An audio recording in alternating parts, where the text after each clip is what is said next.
রাস্তা ভাল আর পরিবেশ সুস্থ আছে একদম সুস্থ পরিবেশ আমি মানুহবিলাক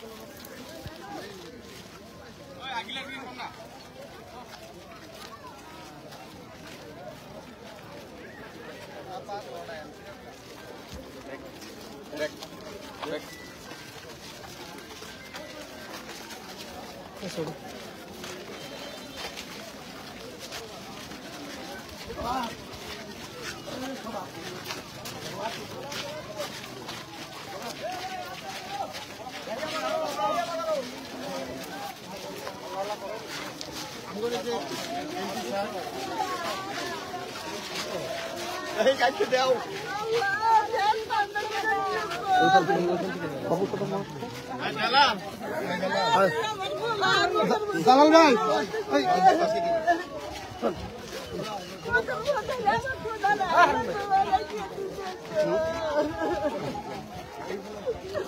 রে আমাকে বুঝে নেবে না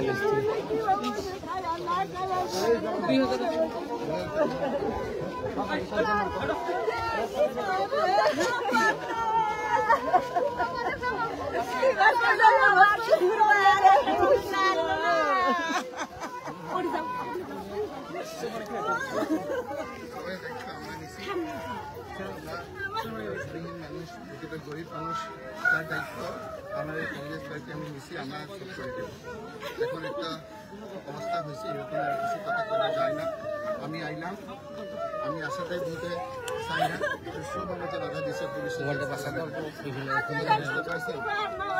আমরা আইছি যতটুকু পারি আমি সহায় করবো আজকেও আমাকে খাওয়া দাওয়ার জন্য আমি অমিতাকে পেয়ে গেছি এখন বাকি মানুষ আছে সব জোগাড় করে দেবো আপনাকে কিছু ঠিকানা দিব সেখানে থাকুন ত্রিপাল তো পাইছেন আপনারা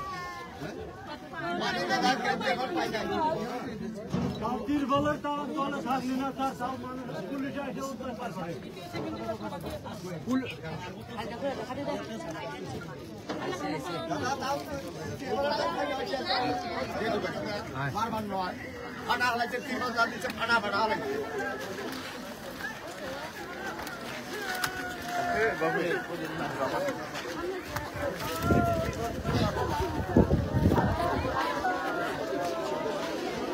সবাই সাইডে থাকো সবাই সাইডে থাকো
মানুষরা তো ঝোঁক দিও না বসো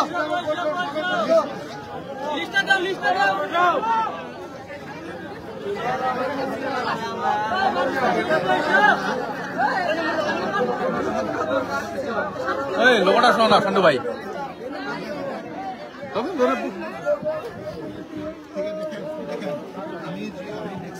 দেখছেন যে এখন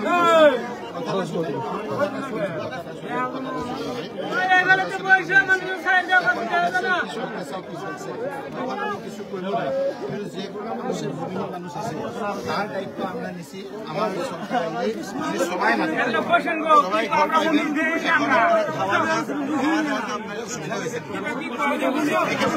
কত মানুষ আছে এখানে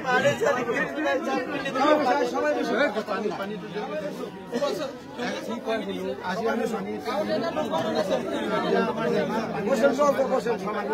খাওয়া দাওয়া আমি জোগাড় করি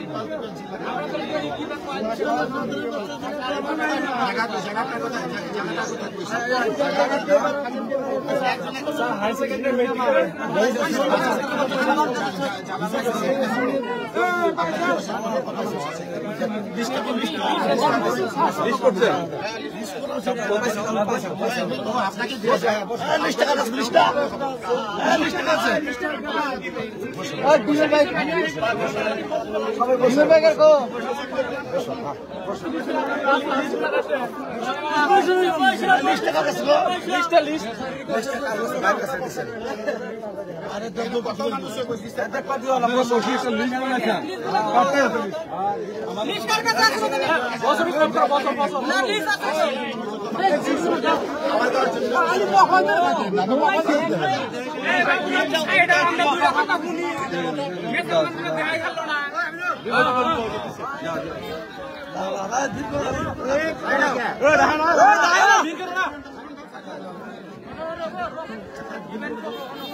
এটা দৃশ্য গরিব দুখীয়া লোকসকলক কেনেকৈ নিথৰুৱা কৰিছে, সৰু সৰু বাচ্চাবিলাকক কেনেকৈ নিথৰুৱা কৰিছে, ইয়াত আহিলে আপোনালোকে গম পাব। আজি মই ইয়াত আহিছোঁ যেন একেবাৰে যুদ্ধ চলি আছে, পুলিচ বাহিনীয়ে মোক আহিব দিয়া নাই, ইয়াৰ ভিতৰলৈ মোক আহিব দিয়া নাই, মানুহখিনিক দেখা কৰিবলৈ মোক দিয়া নাই। এনেকুৱা এটা কৰিছে যে টেটু চাপি গোটেই মানুহখিনিক মাৰি পেলাব। মানুহখিনিৰ অৱস্থা চাচোন, কি হাহাকাৰ লাগিছে। আজি আপোনালোকে পানী এটুকু দিয়া নাই, পানী আনিব কৈছো, পানীখিনি আপোনাক দিবলৈ বাধা দিছে। গতিকে এই কথা বতৰাবিলাক অতি বেয়া হৈছে।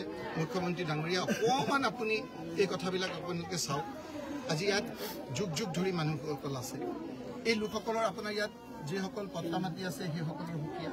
কালি হাইকোৰ্টে আপোনাৰ ৰায় দিছে ইয়াত যে যিসকলক পট্টা দিছে সেই পট্টাৰ মানুহসকলক কোনো ধৰণৰ আপোনাৰ উচ্ছেদ নকৰিব, প্ৰপাৰ আপোনাৰ যিটো চিষ্টেম সেই চিষ্টেম বাদ দিয়ে।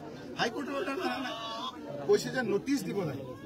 নটিচ দি 15 দিনৰ ভিতৰত নটিচ সিহঁতে তেওঁলোকে কোৱাৰ পিছত এটা নিয়মত আপোনালোকৰ উচ্ছেদ হ'ব। কোনো নিয়ম কানুন মানা নাই, আৰু সেইকাৰণে ইয়াৰ মানুহসকলেও আপোনাক মোক কৈছে যে যিসকলে নিয়ম মানা নাই, মুখ্যমন্ত্ৰীৰ কথাতে হওক বা যাৰ কথাতে হওক, ইয়াৰ যিসকল বিষয়াই এনেদৰে কৈছে তেওঁলোকৰ ওপৰত কণ্টেম্প কেছ কৰাৰ কথা কৈছে। আজি নহ'লেও কালিতো ব্যৱস্থা হ'বই। বিষয়াসকল এনেকৈ আপোনাৰ অমানৱীয়ভাৱে নিয়ম কানুন নামানি হাইকোৰ্টৰ অৰ্ডাৰ নামানা হৈছে। মই আজি আপোনালোকৰ গোটেইখিনি ঘূৰি আকৌ মই আপোনালোকক গোটেই কাগজ পত্ৰ দেখুৱাম। কেনেকৈ হাইকোৰ্টে কৈছে যে আপোনালোকে বৈধভাৱে এই মানুহসকলক সংস্থাপন নকৰাকৈ আপোনালোকে ক'তো তেওঁলোকক মেখে দিব। যদি আপোনালোকক এই মাটিখিনি আদানীক দিবলৈ দৰকাৰ হৈছে, তেতিয়াহ'লে এই দুখীয়া মানুহসকলক আপোনালোকে এইটো এটা প্ৰাথমিক দায়িত্ব চৰকাৰখনৰ। এতিয়া চৰকাৰে তাতে উপলুঙা কৰে, চৰকাৰখনে আপোনাৰ বিভিন্ন ধৰণেৰে আপোনাৰ এই মানুহখিনিক উপলুঙা কৰে। এইখিনি যেন মানুহেই নহয়। কথা কি সেইটো কম, কিছুমান মানুহক আকৌ উচতাই দিছে, কিছুমান মানুহে কথা ক'ব পাৰে, কিছুমান মানুহে নোৱাৰে। আমি আহোঁতে পুলিচ আমাক বাধা দিছে, কালি কিন্তু বাকী দলবিলাক আহিছে, সিহঁতক বাধা দিয়া নাই। এই দুখীয়া মানুহসকলক এইটো পানী দিবলৈ, এইটো খোৱা বস্তু দিবৰ কাৰণে আজি অসুবিধা কৰিছে মানুহসকল। আজি কোৰ্টৰ ৰায় মানা নাই চৰকাৰখনে। গতিকে আজিতো আপোনাৰ উভতবোৰে নাচিছে, ঠিকে আছে। মুখ্যমন্ত্ৰীটো কৈ দিব যে মইতো যি নিয়ম কানুন মানি পেলাই কৰিব দিয়া কৈছিলোঁ, কিন্তু যিসকল বিষয়াই সেই হাইকোৰ্টৰ বাধা থকা স্বত্বেও, ষ্টে অৰ্ডাৰ থকা স্বত্বেও, হাইকোৰ্টে এটা আপোনাৰ নিয়ম বান্ধি দিয়াৰ পিছতো সেইখিনি যদি নটিচ চটিচ নিদিয়াকৈ আপোনাৰ যিখিনি কৰিছে সেইখিনি আজি অৰাজকতা হৈছে। এই মানুহখিনি আদালতৰ ওচৰত যাব, আজি নহ'লেও কালি আপোনাৰ বিচাৰ পাব। এই বিচাৰত আমি আইনৰ সকলো ধৰণৰ সহায় কৰিবৰ কাৰণে আমি প্ৰস্তুত। আৰু এই লোকসকলক যদি যিসকল ভূমিহীন সেইসকলক সংস্থাপনৰ দায়িত্ব আমি ল'ব লাগিব, সেইটো আমি ল'ম। সংস্থাপন আমি দিব লাগিব, তেওঁলোকক ঘৰ দিব লাগিব। ক'ত থাকিব মানুহখিনি? ক'ত থাকিব মানুহখিনি? পেটৰ বুকত তলমলাই আছে। সেইকাৰণে আমি ইয়াত আহিছোঁ, মোক আজি আহিবলৈ দিয়া নাই। আগতে মোক কৈছে ইয়াতে যাবগৈ লাগে। আৰে মই ইয়াত মানুহ আকৌ বিভিন্ন ক্ষেত্ৰত আপোনাৰ যিসকলে তেওঁৰ কথা মতে চলা বিভাগ কৰে, সেইসকলে আকৌ আপোনাৰ যেন আমিহে গভৰ্ণমেণ্ট। আমি গভৰ্ণমেণ্ট নহয় নহয়, গভৰ্ণমেণ্ট আজি বেলেগ। গভৰ্ণমেণ্টেহে ভাঙিছে, গভৰ্ণমেণ্টেহে ভাঙিছে। সেই গভৰ্ণমেণ্টে ভাঙা মানুহখিনিক তেওঁলোকৰ পক্ষ লৈছে। কোনে কোনে লৈছে কি নাই আজি মই সেইখিনি কথা ক'ব খোজা নাই। সেইকাৰণে মই কৈছোঁ যে এই দুখীয়া মানুহসকলৰ অকণমান কান্দোনটো যি হওক নহওক, মানুহ আমিতো দানৱ নহয়। মুখ্যমন্ত্ৰী ডাঙৰীয়া অকণমান আপুনি চাওক মানুহখিনি কি অৱস্থা হৈছে, নিথৰুৱা হৈছে, এনেকৈ নাখাই নগৈ মৰিব।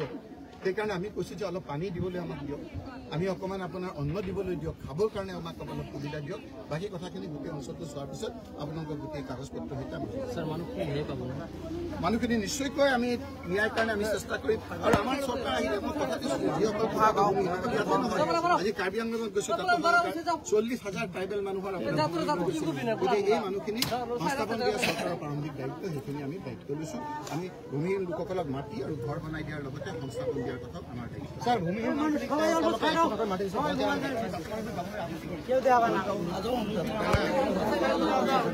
আমাৰ জন্ম হয়েছে আমাৰ আমি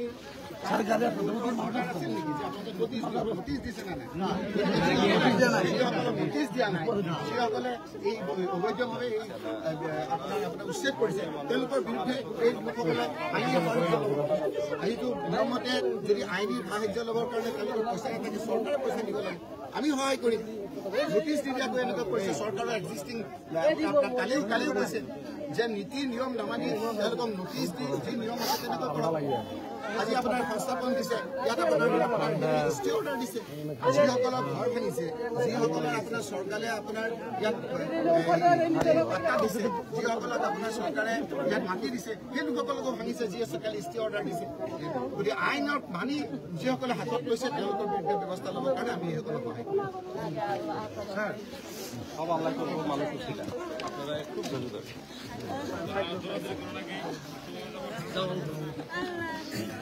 এনেকুৱা ধৰণৰ বহু মানুহক আপোনালোকে কি অৱস্থা কৰিছে চাব, এই লোকসকলক ইয়াতে নিদিব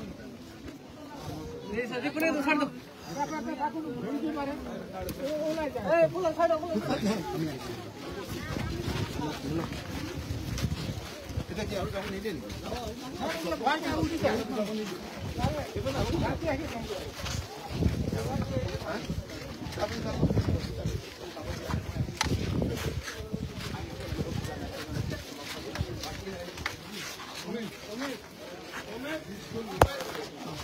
বনাই অন্তত খোৱা মানুহৰ যোগান ধৰাৰ দায়িত্ব এই জালাল আৰু ইয়াৰ স্থানীয় মানুহখিনি দিবি, মোক যাব দিয়া নাই। গতিকে মই গোটেই মানুহখিনিকে এইখিনিতে লগ পালোঁ, লগ পাই পেলাই মই এতিয়া বাকী মানুহখিনিৰ পানী বিশেষকৈ খোৱাৰ কাৰণে যিখিনি লাগে সেইখিনি আমি যোগান ধৰিম। জালাল আছে আৰু কোন কোন আছে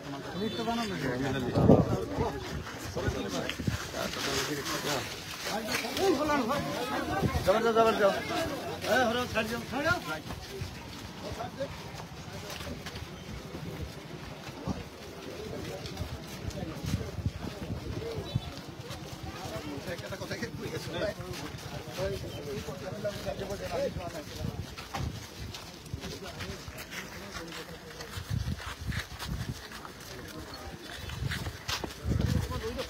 মানুহখিনি দেখা কৰাৰ ক্ষেত্ৰত আমাৰ কিছু বাধা দিছে।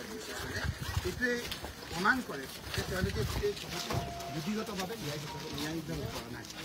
গতিকে আমি আপোনালোকক অৰ্ডাৰ দেখুৱাই দিম যে মই আজি MP ইয়াত বহুতো কালিতো UDF হওঁতে ইয়াত বাধা দিয়া নাই, বিৰোধীপে ধৰ্ণা দিওঁতে ইয়াত বাধা দিয়া নাই, এইবিলাক মিলি ভকত গোটেইখিনি আপোনাৰ সাপ হৈ ফুটে বেগ আপোনাৰ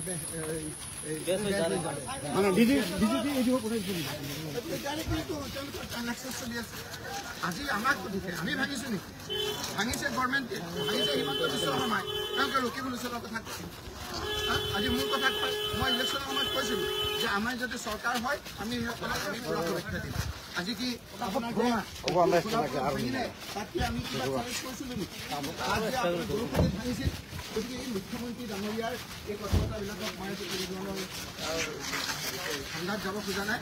মুখ্যমন্ত্ৰী ডাঙৰীয়াক কৈছোঁ যে আপুনি এই মানুহখিনি অকণমান চকুৰে চাওক, বহুত দুখীয়া মানুহ, এই মানুহখিনি যুগ ধৰি ইয়াত আছে, ইয়াত বিভিন্ন ধৰণৰ কাগজ লৈ পেলাই আছে, চৰকাৰীভাৱে তেওঁলোকে খেতি লগাইছে। এই লোকসকলক অলপ আপোনালোকে থাকিবলৈ দিয়ক, পানী নাই, খোৱা বস্তু নাই, এই লোকসকলক যুদ্ধৰ সময়তো এনেকুৱা নকৰে, অকণমান এই কথাখিনি চকুৰে